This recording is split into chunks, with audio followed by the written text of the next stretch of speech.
Alright, and we are live with another WWE Raw review from July 28th, 2014. Live from Houston, Texas tonight. Right up down the road from me.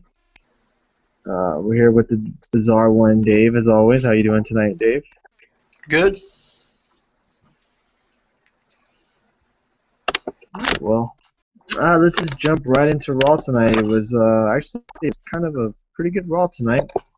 Had quite a few things happen tonight as well. A couple of matches booked for SummerSlam, but let's just jump right into it. John Cena ended up getting Raw tonight. Let's see, what did he have to say?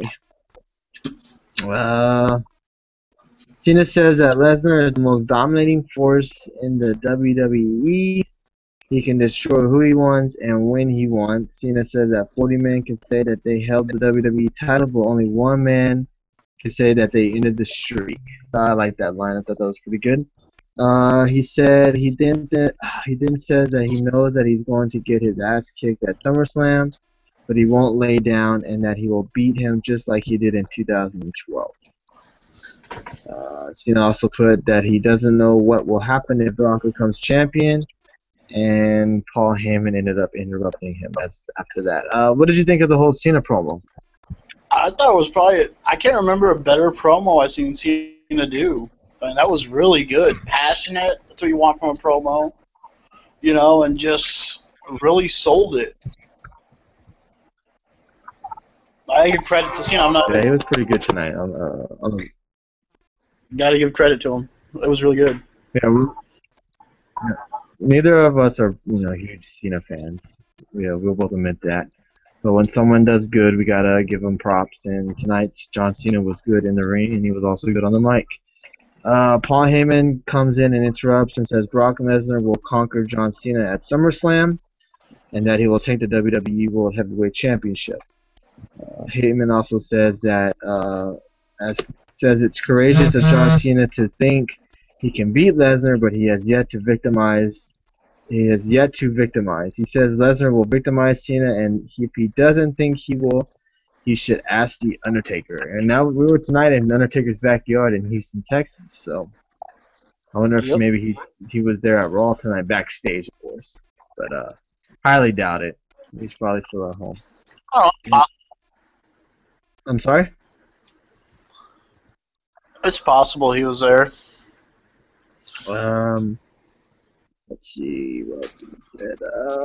He says he can't because no one has heard from him since the beating from Lesnar. Heyman says that Cena is also on the defensive, while Lesnar is ready to conquer. Heyman says that Lesnar is charging forward and he will victimize Cena. Heyman then says Cena cares about the people, but Lesnar only cares about conquering and destroying, and that's why he will be the new WWE champion. Pretty good stuff there. Cena then grabs the mic and says that him and Heyman have something in common. That's the passion for the business.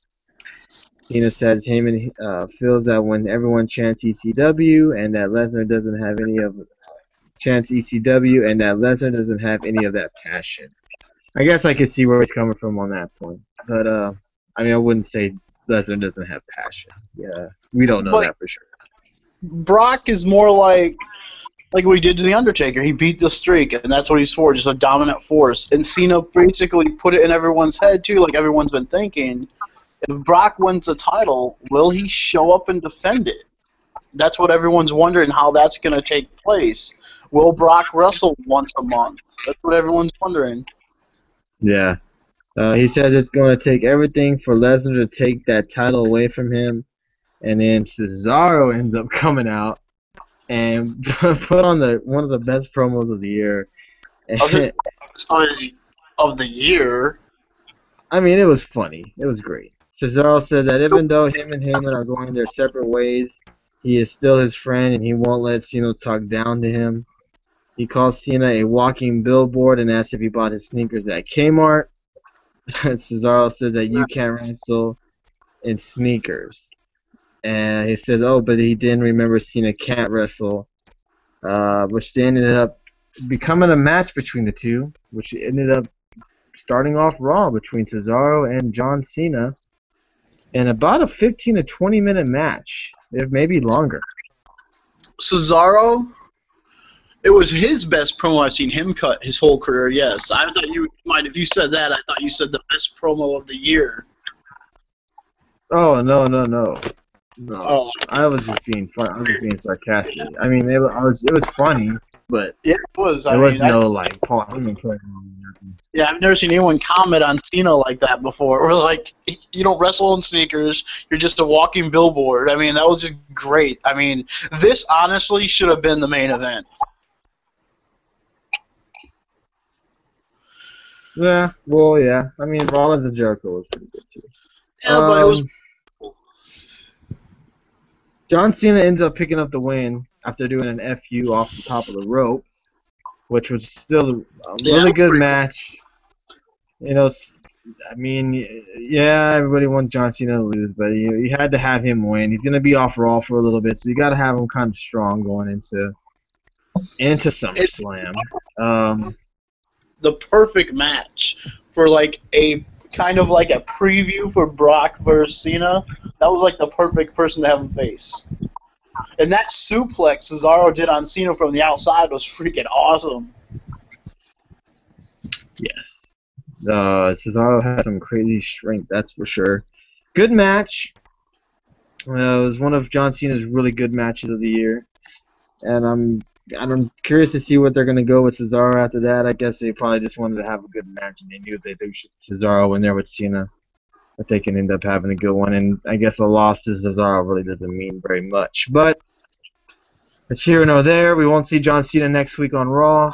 He won't be there, so maybe we'll see Lesnar. Who knows? I doubt it. We go backstage with Stephanie and Triple H.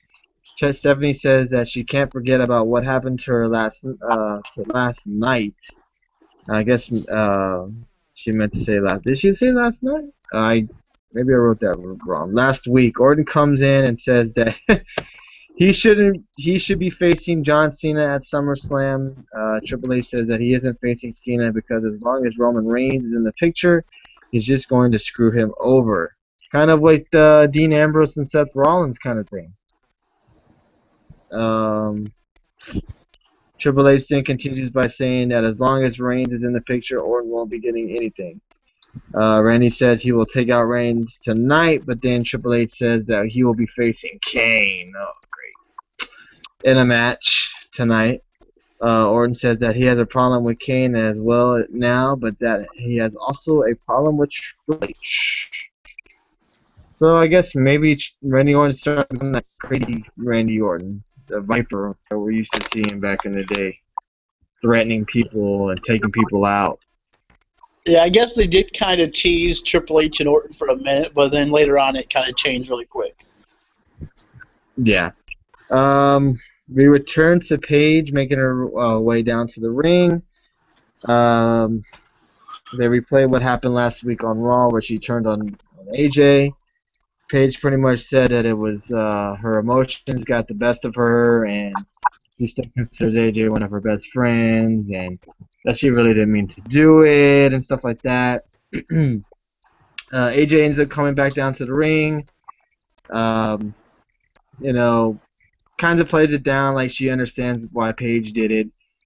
Paige actually calls her the C word, crazy. You got to define. Yeah, and AJ Lee ends up attacking Paige at the end of it all, and pretty much these two go at it, and I'm pretty sure this is setting up a match between the two at SummerSlam. And then enter in the CM Punk chants. Yes, of course, as always, CM Punk chants for AJ Lee. I guess it's never gonna end. So I mean, so annoying. As much as we bitch and moan about it on Twitter or whatever have you. That stuff's not going to end anytime soon. It's just like the what chants. Those will never go away, and the Punk chants will never go away. I'm sorry? I said the what chants are understandable. I mean, it's people connecting to Stone Cold, still a guy who left years ago, which you could say it's kind of the same way in a little bit. because Stone Cold left on bad terms originally too. Okay, I understand what you're saying right now. Okay, let's move on, which comes out to Triple H and Stephanie McMahon. Triple H says that they have had a lot of moments together, but he has never been more disappointed with the fans than he was last week. I thought it was that. Yeah, Triple H has been great. I can't give him more credit than I have. Yeah. He's been great. He says that they thought it was funny that his wife was arrested and that he isn't going to stand for it. He said he will never forgive them for that, and he said that it was all a misunderstanding. He said that Brie Bella antagonized Stephanie. She said Brie was asking for it. Triple H says that the reality is that almost all the charges have been dropped. He also said Brie still has the charges put on Stephanie and that they are here to fix this. Triple H then gives the mic to Stephanie, and she asks Brie to come out, and out comes Mr. Y2J Chris Jericho. One of my favorite segments of the night. Yes, and if you don't have the WWE Network, you have missed some classic feuds between Jericho, Triple H, and Stephanie McMahon. It's very, very classic TV there. But anyways, that music, I was like, wow, I can't. This is gonna be good. Yes, Jericho comes out and says that he apologizes for interrupting, but he wants to show how bad he feels about singing them by singing them a song, and he starts singing them "Bad Boys," which I thought was pretty funny. Triple H asks if this is funny. Jericho says it is funny and that Stephanie shouldn't feel bad as orange is the new black. He also says that moments like last week is the reason why the WWE Network was made. They did promote the WWE Network in their little ways tonight, and I did enjoy them. Like the commercials for them, I thought were really good for the WWE Network. I don't know if you remember seeing it. Announcers was like, you can see this on the WWE Network. Yeah, like they showed up, like I think a commercial for the NWO, like, and he said that you could watch it on the network. I like that. Well, this week on SummerSlam, '98 should be great. That's a great pay-per-view. Jericho says he knows why. Says he knows why, and Jericho begins to slander Stephanie. Almost calls her. What was that? What did he call her? A trash bag whore or something like that. Bottom almost said it. Trash bag. Yeah. I like how they did. It was good stuff. Yes, and Triple H ends up interrupting him. Books Jericho against Seth Rollins. I'm sorry. Jericho versus Bray Wyatt at SummerSlam. So that's actually officially booked, as we knew was possibly going to happen. And then books Rollins and Jericho for pretty much the main event for Raw tonight. So there's your main event, Rollins versus Jericho. I was actually kind of excited for this match. I was looking forward to it. What about you, Dave? Yeah, I mean, great segment. I mean, and the whole Rollins and Jericho, I was excited for it, but then again, I wasn't because it's like, okay, we know what's going to happen. Oh, yeah, you already knew the Wyatt family were probably going to get involved. Definitely. After that, we had our second match of the night, which was a six-man tag match with the Dolph Ziggler and the Usos taking on Ryback and the Hollywood Miz, if you want to say. Actually, a pretty good six-man tag match. I enjoyed it. What's their names? Kofi, Big E, and what's his face ended up coming down. Darn it, what's his name? Can't remember his name. Woods. Yes, Xavier Woods. They end up coming down to the ring. They didn't really get involved, but I wonder if they're teasing maybe a tag match between Big E and Kofi. Maybe they get involved in the Usos or something. I don't know. Maybe I'm just throwing out nonsense. If Woods was just showing them, look at Ryback and Miz. Look how they're, it would have been better if they would have won. Or I honestly thought they were going to attack the tag champions. Yes, I thought that was going to happen as well. Maybe that happens here in the near future. Near future, I would imagine they end up being heels. I can't imagine them being faces. But They were all dressed in black, so you know they have to be heels. yeah, and I'm gonna assume that Ziggler and Miz is gonna be on for SummerSlam. I haven't heard, but yeah, it looks like that. And you know the Miz can have a good match with Ziggler. No, But you I know mean, the isn't losing. His new home is Hollywood. I mean, come on, they're doing that whole thing. It's going to be in Los Angeles, so yeah. you never know. But yeah, it doesn't look like the Miz will be losing anytime soon. No. But let's go to the WTF of the night, which was R-Truth versus Bo Dallas. I don't And understand this. Bo Dallas ends up finally losing. He was showboating outside the ring, comes back in and gets a roll-up win, lost by R-Truth. Then ends up attacking R-Truth afterwards. I guess it makes sense. Becomes more of a heel because a lot of the people liked him because he was kind of with the streak, I think. But Does this mean we're setting a feud with R-Truth and Bo Dallas? God, I hope not. Hey, what's up, MMA? MMA is watching. How you doing? I hope not. Because he beat him, so you'd think he'd want to get revenge. Yeah, I would expect a rematch. Hopefully maybe on SmackDown, not on out of SummerSlam. Jeez, What if they play it off where R-Truth keeps beating Bo Dallas? I don't know. I heard someone on Twitter say maybe he goes crazy and actually thinks he didn't lose, and still plays it off that he's undefeated. I hope they don't put him on a losing streak now. Me neither. But he ends up losing, attacks R-Truth. Maybe this is gonna give him on bigger. You know, now you could probably, possibly give him title shots and not have to worry about him losing his undefeated streak. Yeah. But I don't know who he can face right now. Next we had the hot segment, literally, with Lana and Rusev and Zeb Coulter and Swagger. Another showdown between the four of them. You got it a different way. Yeah, you could probably pretty much set up this match again at SummerSlam between Rusev and Swagger. My question is it gonna be a flag match? Yeah, I think that'd be good, I think. And I mean, it's looking like since it's all about countries and stuff. I think it's gonna end up being a flag match. It should be a good match. I really am looking forward to this match. They had a really good one at Battleground before it was rudely interrupted, and hopefully maybe this SummerSlam match will actually give them some time and actually show off what they have in the ring. Did you enjoy the segment? Yeah, I mean, Zeb, I feel bad for him because he messed up on a couple of his lines a little bit, but, Lana was great as always.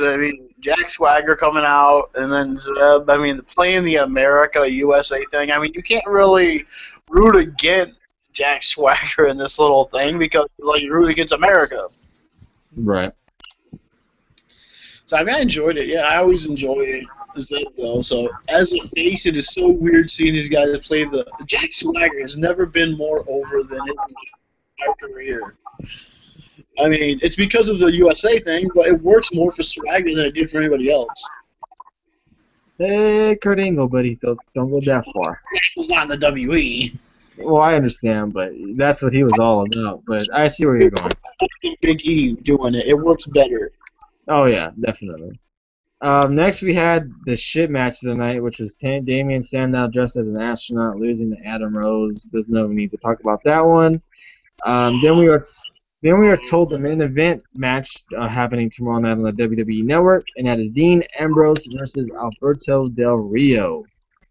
They also announced a SmackDown match, which was Jericho versus Eric Rowan. So, where do you think they're going with Stardust and Goldust? They keep doing these funny little segments. I wonder where they're going with this. No clue. I think they don't even know what they're doing. I enjoy it. I mean, it doesn't bother me. I have no idea what they're doing. I mean, this has seemed like almost changed Cody Rhodes' career. It looks like he's having a lot of fun doing this too. Yeah, so I mean, it's interesting to see where these two. I mean, it was rumors that they were supposed to have the match at SummerSlam. It hasn't even looked like they're involved in the tag picture at all. But Yeah, I mean, they're so the like Stardust character. They didn't expect it to even get over like this at all. yeah. So I mean, Cody Rhodes played it well. Gotta give him credit. Let's see. Next we had the Kane versus Roman Reigns match, which wasn't really a match because Randy Orton ends up attacking Roman Reigns while he's coming down to the ring. Kane actually helps Randy Orton and then leaves Roman Reigns for Randy Orton as Randy Orton beats the hell out of Roman Reigns, ends up RKOing him through a table. So yeah, so it looks like it's going to be Randy Orton versus Roman Reigns at SummerSlam. Yeah, I like that a lot. Unless they throw the triple threat in there, which I hope not. But I like the idea of Reigns and Orton. I really do. Yeah, so it should be a good match between the two if that's they throw in Kane, which I really do. They don't. But yeah, Randy Orton really. Go ahead. I said, do you think when Orton did like 2 RKOs, he was only supposed to do 1 and the table breaks, not 2? Oh, of course. I don't think they ever expect that table to not break. But yeah, Randy Orton tweeted out last tonight that he is back. So apparently he is back to the old Viper. So whatever that means. I like it. Yeah, so we should see. Next, we had another shit match, which was Fandango versus Diego with Summer Rae and Layla. Diego gets the win. Nothing to talk about. Fandango loses. Can't believe it. This is Next, we had the Divas match between Cameron and Alicia Fox versus Natalya and Naomi. Naomi and Natalya win. Not much to talk about there. Next, we get to the main event match, which was Chris Jericho and Seth Rollins. And before we get to the other match, yes, Wyatt's ended up getting involved and costing Rollins the match. What did you think of the match in this before they ended up getting? It was going pretty good, but when you're watching the match, you probably did the same thing. Okay, what part of the Wyatt's going to come out? Then you're like, code breaker. Okay, the Wyatt's are coming out now. I mean, it got till you just kept waiting for them to show up. And that kind of took away from the match, too, a little bit, I think. Okay. But, I mean, the match was good. I mean, and Jericho, I mean, geez. I mean, he leaves, comes back, and still puts on really good matches. Yes, he was really good tonight. He put on a pretty good code breaker, too. Yeah. The Wyatts end up getting involved, beat down Jericho. That's, same old, same old. And it's pretty much setting up a match between the two guys at SummerSlam. Chris Jericho and Bray Wyatt. Hopefully it's better than their match at Battleground. And hopefully we actually get a winner. I'm sorry? Said it can't be worse. Yeah, that's for sure. But let's get to the main event, or the main attraction of the night, which was actually Divas. And this hadn't happened in about 10 years. And it was Stephanie McMahon coming down to confront Brie Bella about the charges that she will not drop against her from last week, slapping her and whatnot. And it was basically Stephanie McMahon begging her to drop the charges, and Brie Bella not going to do it unless she agrees to certain terms that she has came up with.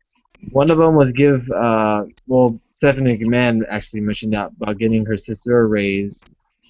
She said she wanted to be reinstated and wanted a match at SummerSlam. Stephanie McMahon agreed and said against 2, not thinking it was going to be her. And Brie Bella picked Stephanie McMahon. Stephanie McMahon didn't really want to accept the challenge, ended up accepting it, slapping the shit out of Brie Bella, knocking her off the apron, and telling her that she's going to make her bitch at SummerSlam. It was a pretty hot ending at the end of the night. I think Brie Bella's acting wasn't the best, but they can work on that. Stephanie McMahon, on the other hand, was excellent, great, and I thought they ended Raw pretty great tonight. What did you think? Yeah, it was good. I enjoyed it. I mean, you called this like back at Payback, I believe you were saying. Actually, did the whole where she got fired or she quit or whatever you want to call it, and you were saying that SummerSlam Stephanie versus Brie Bella for her job. We were talking about this on Twitter, and I mean, yeah, I mean, I'm glad it happened because it works so well for this pay-per-view. It's getting booked really well. I mean, Brock, Cena, Jericho, Bray Wyatt, and now Stephanie McMahon gets in the ring after 10 years not having a match to face Brie Bella. I mean, this could either sell. I'm wondering if you got to think Triple H is going to be on her side, and you would got to think maybe Daniel Bryan is on Brie Bella's side. Or Nikki. And then possibly everyone's been saying Nikki Bella yeah. match. I could totally see that happening. I would not be surprised. Or do we actually see a clean match being one of the WWE's biggest pay-per-views of the year?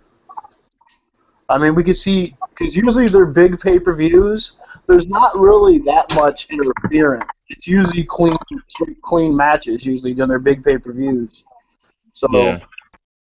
Brie could actually, now that she already has her job, she could actually beat Stephanie. I mean, that would be interesting. The Danielson family beat Stephanie and Triple H in the same year. Yeah, it should be interesting. I cannot wait to see this match. Honestly, curious to see how Stephanie McMahon performs. I mean, she's not out of shape at all. I mean, she works out. So I mean, it's interesting to see like how good she actually does. But when she wrestled, she never was really that great of a wrestler anyway. She had matches. She was just there to basically get beat up, and then someone would pedigree the other diva, and she would win. yeah. But I don't see that happening in this era.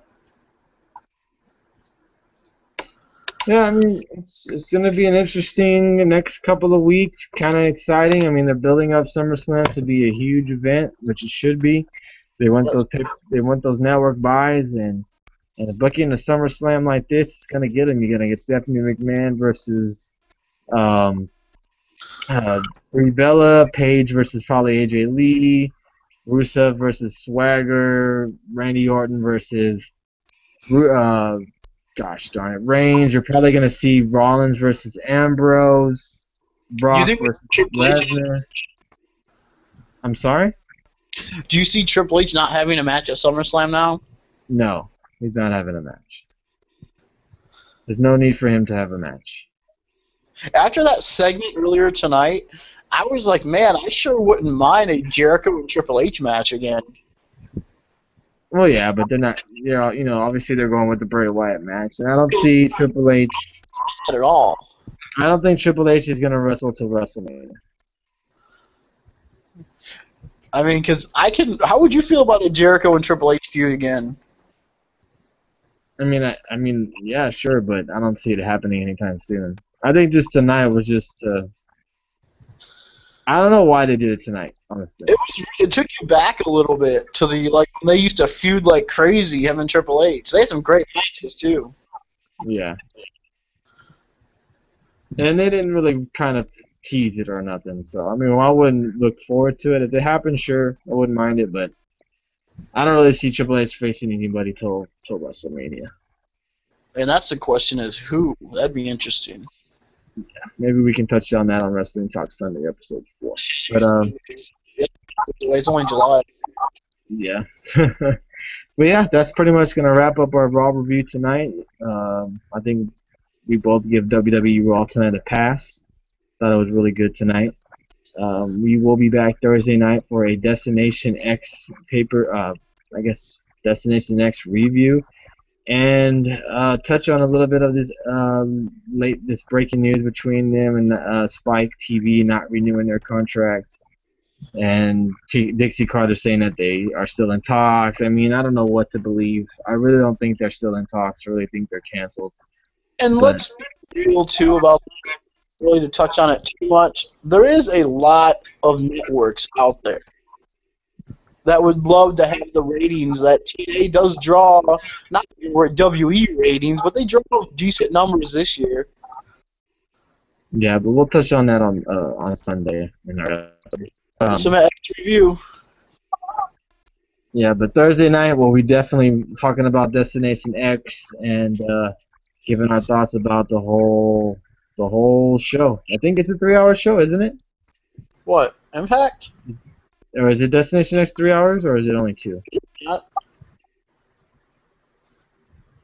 Is no, it I 3? don't. I think it's just 2, and they'll do like they've done the other ones. They'll do part 1 and part 2.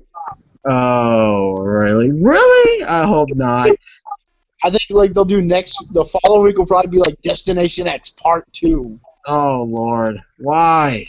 Why? Why did they do that? Oh, man. I think that's what they'll probably do. Oh, my goodness gracious. Okay, well, I guess review part 1 will be next this coming week. Hopefully, we'll be reviewing the Hardys versus the Wolves. That's a match I'm actually really looking forward to. That's the only match actually on the card I'm really looking forward to. Well, Aries and Lashley can be pretty good. Yeah. I'm sure it will be. I mean, it can't be too bad. He got Aries in the ring. And I'll give Lashley, like I said, I'll give him his credit. He's had some good matches. Situation before we end this video that like the whole Spike and TNA deal that this could cause more people to tune in to watch it. Yeah. You think so? Yeah. They'll probably get their best ratings this year. I hate the fact that we could be going through this all over again. Like, watch WCW go out of business and now TNA, which would really suck for wrestling fans. Not just like TNA brand, but for TNA brand especially, but being WWE really the only thing to watch. Yeah, well, they have nobody to blame but themselves. Yeah, I know, but I just mean as fans of wrestling, like it would really suck that the WWE is the only thing that's out there. Yeah, well, hopefully maybe ROH gets picked up or something. That would be nice. ROH getting picked up would be excellent. But I guess we just gotta wait and see. But we will touch more on that on Sunday's episode of Wrestling Talk Sunday. We appreciate everybody watching our recent episode of Wrestling Talk Sunday, episode 3, where we touched on Sting, CM Punk, and Impact. This coming episode, we'll be touching on TNA a lot, I think, mostly, and maybe a little bit of WWE here, sprinkled there and here and there. Yeah, I think we'll get into the TNA Spike TV deal. Yeah, so I'm pretty sure Sunday's Wrestling Talk Sunday is going to be pretty heavy TNA talk. So all our TNA fans, if you're interested in nothing to do on a Sunday afternoon, please come and join us for another Wrestling Talk Sunday. Probably early in the afternoon, because I may be trying to go to a wrestling WWE live event, possibly. So we will see about that. But, yeah. We'll see you guys on Thursday. Any last thoughts before we head out, Dave? Follow. Yes, follow Dave on Twitter. He does a lot of live tweeting of everything. Boxing, UFC, SmackDown, main events, everything. Our me, Josh, and Bizarre One Twitter account. And subscribe I to know us. that, but I'm just saying in general, if you're not at home during sports events, or if you need someone to help you catch up, Dave's your man. He's always live tweeting. Please follow us on YouTube. We appreciate all the feedback we can get. And we will be back Thursday. Yes, this Thursday we will be here live with the TNA Destination X Part 1, I assume. I hope not. Yeah, review. So we appreciate everybody watching tonight, and we will be back on Thursday night. See you guys then.